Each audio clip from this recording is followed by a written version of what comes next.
What's up, YouTube? Timus here. Here is my Throwback segment where I talk about the films that turns 10, 20, 30, and 40 this week. Alright, the films celebrating their 10th anniversary. We got the David Ayer directed World War II movie, Fury. Now, this movie starred the likes of Brad Pitt as Don War Daddy Collar, leading a Sherman tank and five-man crew undertakes a deadly mission behind enemy lines. You also had the likes of Shia LaBeouf, who, you know, despite Shia LaBeouf being a one-inch nutcase, he is still a terrific actor here, and here he actually really upscales someone like Brad Pitt here. He was excellent. Michael Pena was in this, Logan Lerman. You had some really decent supporting players. Of course, David Ayer, who gave us like Suicide Squad,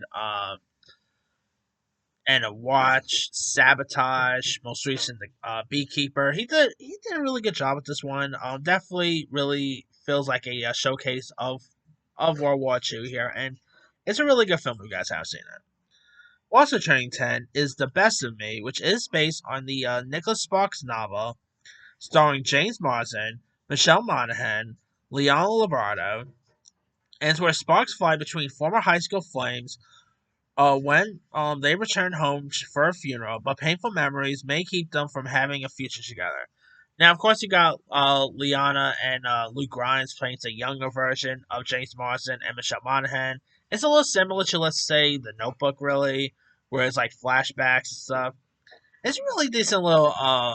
It's not as sad as, let's say, The Notebook was, but it was a really decent film.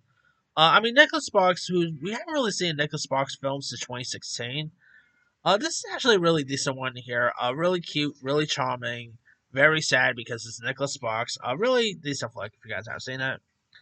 Also turning 10 is The Book of Life, featuring the voices of Zoe Saldana, Channing Tatum, Ice Cube, Diego Luna, Danny Trejo, Gabriel Iglesias, and follows a bullfighter who, on the Day of the Dead, embarks on an afterlife adventure to fulfill the expectations of his family and friends. And the Book of Life was a really decent anime one. I mean, it's not like one of the best anime films of the past 10 years, nothing, but it definitely has like a little Nightmare Before Christmas vibe here. It was very creepy, to say at least. Really decent one if you guys haven't seen that.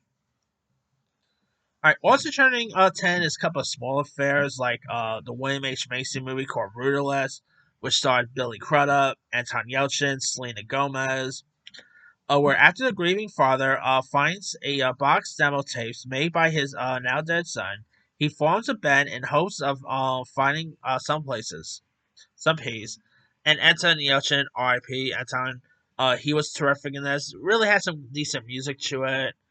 Uh, if you guys haven't seen it, definitely give this one a go. We also got Dear White People movie version. Of course, they will get adapted into a TV show on Netflix. This starred the likes of Tyler James Williams, Tessa Thompson, Kyle Gallner. This was pretty much the movie that put Tessa Thompson on the map for most people. And was written, directed, and co-produced by Justice Simon, who will also work on the TV version. And he did Haunted Mansion last year. And the film focuses on escalating racial tensions of a prestigious Ivy League college from perspective of several black students. And it's actually a really decent film worth checking out. Really talks a lot about race in the country, and it's really decent to check out here. The TV show is actually good too, if you guys haven't seen it. But another film turning 10 is the Oscar-winning Best Picture film, Birdman. Now, this is really the movie that really, I guess you could say, made a comeback out of Michael Keaton. This was Michael Keaton's comeback. Like, if it wasn't for Eddie Redmayne giving a good performance as Stephen Hawkins that year, Michael Keaton would have won his Oscar for this film. He actually wanted to go for this, if I'm not mistaken. But Birdman, directed by Alejandro G. Inarritu, starring Michael Keaton, Emma Stone, who also got her, I believe this was actually her first Oscar nomination. Of course, she will go on to win, but this she was just nominated for. You also had Naomi Watts, Zach Galifianakis, Ed Norton. Some really decent supporting players are around.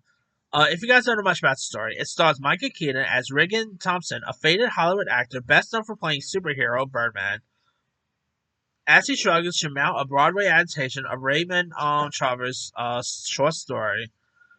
And this movie is excellent. Definitely one of my favorite films of that year. Michael Keaton really showcased that, because Michael Keaton does done stuff beforehand, but this was really the movie that really made him out of his shell and gave him a comeback here. And of course, he also played the Birdman character as well. Of course, this was definitely very similar to Michael Keaton's career, with him going from playing a superhero as Batman. I mean, obviously he played Batman, Birdman. I mean, yeah, this is a really intriguing film you guys haven't seen though. All right, films turning 20 this week. Team America World Police. Of course, this is from the same people who gave us South Park. It's a satire action film advertised American militarism, and follows the Tyler police force who recruit a Broadway actor to assist in saving the world from Kim Jong II and his conspiracy of Islamic and liberal Hollywood actors. Matt Damon. I mean, if you guys have not seen Team America, go watch it. I mean, it's a fun film about satire. The whole movie takes place. It's pretty much is all about puppetry. Like it's pretty much the whole movie is a puppet film. Definitely reminds very similar to Thunderbirds. Who remember Thunderbirds? But yeah, this movie is a lot of fun. There is also a very like interesting scene with two puppets in this. I'm not going to go into any details, but if you guys watch Team America, you know what scene I'm talking about. Uh, but yeah, this definitely has like the South Park flavor perfectly. One of the best. The song in this, America, you know what? Yeah. Let me just say, I really wish that could be our national anthem. Like, if that song was played at every football game, I guarantee you nobody would kneel. Like, that will definitely be a song people will be saying up for. Like, yeah, we gotta make some sort of petition or will to get rid of the national anthem and actually use the America F Yeah song. That should be our national anthem. Like I will literally play that every 4th of July here. So yeah, but if you guys never really seen Team America, cannot believe that's 20 years old. Crazy believe, but yeah, Team America is awesome. All right, also turning 10, also turning 20, we got Shall We Dance, which starred the likes of Richard Gere, Susan Sarandon, Jennifer Lopez, Nick Cannon, Stanley Tucci, and is based on a French film starring Richard Gere as family lawyer John Clark, who is missing something in his life, as he manages um, listlessly from day to day. And he, of course, notices a stunning woman played by Lopez in a dance studio and decides to whim to join the ballroom dancing. And it's actually a really decent one. The chemistry between Gere and Lopez is pretty decent. Sarandon's pretty good. You have Bobby Cannavale was in those. It's a really decent cast members, to say at least. All right, also turning 20, we got the Final Cut, which is a Robert Williams horror sci-fi thriller, also starring Maria Sorvino. The film takes place in a setting where memory implants makes it possible to record entire lives, and Williams plays a professional who specializes in editing the memories of unsavory people and uncritical memories.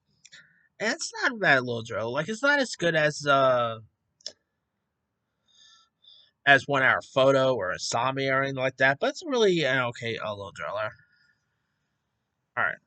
Also turning 20, we got Eulogy, which is directed by Michael Clancy, uh, starring the likes of Ray Romano, Zoe Saldana, not Saldana, Zoe Deschanel, I meant to say. And pretty much is where like a dysfunctional family as secrets come to light at a funeral of the family's patriarch. And you also had the likes of Kelly Preston, Piper Laurie, Patrick Brewster, Rip Dorn. So really decent supporting players. Had some fun laughs to it. So really decent flick if you guys haven't seen that. Also turning 20, we got Vera Drake, which stars the Crown star Imelda Staunton. And it tells the story of the working class woman in London, 1950, who performs illegal abortions. Now, of course, this is definitely perfect, a perfect film to watch. during election season, since that is the major topic. But not a bad little film though. Amanda's pretty good in this. You also had directed by Mike Lee, Phil Davis, Eddie Marson, some really disappointing players. I believe Amanda actually got an Oscar nomination for this, if I'm not mistaken. I could be wrong there. All right. Now films turning dirty this week. Wes Craven's New Nightmare. Now, this was actually Wes Craven's first time directing Nightmare on Elm Street film since the original. Of course, this came out around all the way back in the '90s when the slasher genre was still trying to find its foot in the door. This will obviously come out like before Scream kicked in and stuff. And it's pretty much a meta film here, a meta slasher, if you will.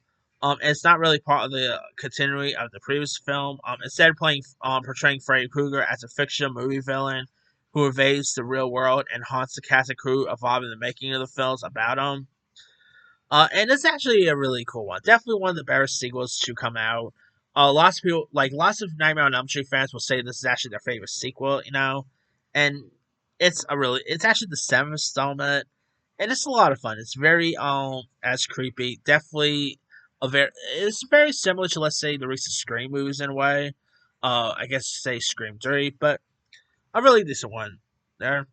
All right, also turning dirty, we got Heavenly Creatures, directed by Peter Jackson, and was the debut of both Kate Winslet and Melanie Linsky. Um, it is based on the notorious 1954 Parker home murder case in Christchurch, and focuses on the relationship between two teen girls, Pauline Parker and Juliet Hallman, on which culminates in the murder of Parker's mother here. And again, of course, this will actually be pretty much Kate Winslet and Melanie Linsky's acting debut. Obviously, Kate Winslet will go on to have a incredible career with Titanic, The Reader, which she won an Oscar for. Melanie Linsky will go on to appear in stuff like Yellow Jackets, The Last of Us, Two and a Half Men. She's always terrific when she's in stuff. And of course, this was like one of Peter Jackson's earliest films too. Really decent little thriller. If you guys haven't seen that, all right. Other films turning dirty, we got Exit to Eden, which is based on the which is of course an adaptation of a popular book here, and stars Dana Delaney, Rosie O'Donnell, Dan Aykroyd, and stars Dana Delaney, who plays Lisa Emerson, and Paul Mercier, who plays Ellis Slater. And it's pretty much like a new comedic detective storyline written by a director, and seven new created uh, characters were also created. You had Rosie O'Donnell playing a police officer pursuing Diamond D's to the Eden Resort, and this movie is awful. I mean, you had some really disappointing players like Dan Aykroyd, Rosie O'Donnell, but yeah, this movie is not all that funny. Definitely one of like my least favorite comedies of that decade. So yeah. Also turning dirty, we got Little Giants, which of course has Rick Moranis and former Married with Children and Modern Family star Ed O'Neill. We're two brothers living in a small Ohio town who coach rival Pee Wee football teams. And this is actually a pretty fun little football film. The chemistry between both Rick Moranis and Ed O'Neill is pretty cool. Definitely a fun like a football comedy. Like the '90s always had some really good sports family comedies, and this was definitely one of them. All right, also turning dirty, we got I Like It Like That, which stars the likes of Lauren Velas, Griffith Dunn, Rhea Morano. And it's pretty much like about the trials and tribulations of a young Puerto Rican man and a half Jamaican, half Puerto Rican American woman living in poverty stricken New York City neighborhood in the South Bronx. Not a bad little film here. All right, also turning 30 is a basketball documentary called Hoop Dreams, which follows the story of two African American high school students, William Gates and Arthur Agee, in Chicago, and their dream of becoming professional basketball players. I believe this actually got either got nominated or won Best Documentary feature at the Oscars. Not a bad documentary, worth checking out. All right, they should totally do a sequel to that. Like, with basketball with the NBA and WNBA being popular today, I'm surprised no one ever decided to get a sequel to that. But anyway, all right, now films turning 40. Not a lot to really talk about. Like we got best on the film Best Revenge, which starred John Hurt and Levin Helm, where two over the top hill hippies try to American drug deal and are caught between gangsters and the police. Not really one to go by. We got Crimes of Passion, which stars Kathleen Turner, Anthony Perkins, and explores themes of human relationships and mental illness. And yeah, it's this of course was one of the films that was like one of the most erotic based films drills of that era. Stuff like Fatal Attractions, Body of Evidence. This was definitely one of the most not so good ones there. We got The Little Drummer Girl, which is based on the popular novel of the same name, starring Diane Keaton. As where a Palestinian American actor is recruited to impersonate an Israeli agent and gets caught up in the world of terrorists here. Not really too memorable there. I mean, it's an interesting film to maybe talk about, especially with everything going on today. But yeah. All right. Also turning 40, we got The Razor's Edge, which stars Bill Murray, Catherine Hicks, and it's where like Larry Darrell goes on a journey of meaning after being exposed to the horrors of World War II. You also had Teresa Russell, Brian Doyle Murray. Not really Bill Murray's memorable films, to be honest. Yeah. And last but not least, turning 40, this is probably the better film on this list, and that's Stop Making Sense, which is the concert film directed by Silence of the Lambs director John Demme. Now this was actually a re-release last year by A24. It's pretty much a concert film featuring a live performance of the American rock band Talking Heads. And it's actually a really intriguing film. Like I actually was able to rewatch. Cause again, they re-released this last year, and it's a really intriguing film. Interesting. Like really cool cinematography here. Really, this was pretty much like the Taylor Swift Eras tour of that decade, really. But really decent documentary worth checking out. But that's pretty much it there.